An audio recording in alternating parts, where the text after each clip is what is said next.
పేదవాడి పక్షాన నిలబడతా, ప్రజా గొంతుకై నినదిస్తా.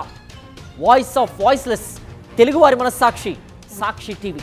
సాక్షి టీవీ ప్రసారాల కోసం మీ స్థానిక కేబుల్ ఆపరేటర్ను వెంటనే సంప్రదించండి. కూటమి ప్రభుత్వం అమరావతి కోసం తెచ్చిన అప్పును దుర్వినియోగం చేస్తోంది. ఇప్పటికే 991 కోట్లు మళ్లించగా దీనిపై ప్రపంచ బ్యాంక్, ఆసియా అభివృద్ధి బ్యాంక్ సైతం ఆగ్రహం వ్యక్తం చేసింది. తక్షణమే ఆ డబ్బును సిఆర్డీఏ ఖాతాలో జమ చేయాలని ఆదేశించింది. పోలవరం నిధులు కూడా ఇదే తరహాలో పక్కదారి పడుతున్నాయి.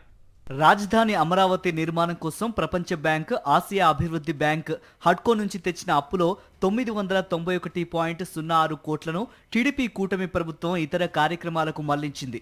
ఈ నిధులను రాజధాని నిర్మాణ పనుల కోసం అప్పుగా ఇచ్చామని, వాటిని నిర్మాణ పనులకే వ్యయం చేయాలని, ఇతర పనులకు మళ్లించకూడదని ఆ బ్యాంకులు ముందే షరతులు విధించాయి.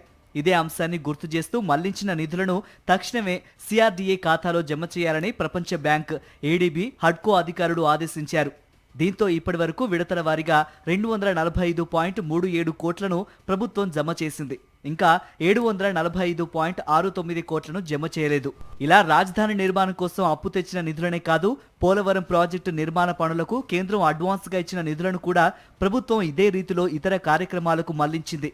గత అక్టోబర్ 9న పోలవరం ప్రాజెక్టుకు తొలి విడత అడ్వాన్స్గా ఇచ్చిన 2,348 కోట్లను టీడీపీ కూటమి ప్రభుత్వం మళ్లించేసింది. ఇది తెలిసి కేంద్ర జలశక్తి శాఖ కార్యదర్శి ఆగ్రహం వ్యక్తం చేయడంతో చివరికి జనవరి 2వ వారంలో వాటిని ఎస్ఎన్ఏ ఖాతాలో ప్రభుత్వం జమ చేసింది. దాంతో నిర్వాసితులకు పరిహారం, చేసిన పనులకు కాంట్రాక్టర్లకు బిల్లులు, సేకరించిన భూమికి పరిహారం పంపిణీ చేశారు.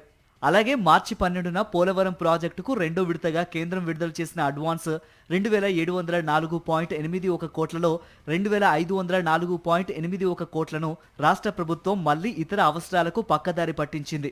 పోలవరం ప్రాజెక్టు నిర్వాసితులకు పరిహారం, సేకరించాల్సిన భూమికి పరిహారం, చేసిన పనులకు బిల్లులు చెల్లించడానికి మాత్రమే వినియోగించాల్సిన అడ్వాన్స్ నిధులను మళ్లీ దారి మళ్లించడంపై సర్వత్రా విస్మయం వ్యక్తమవుతోంది.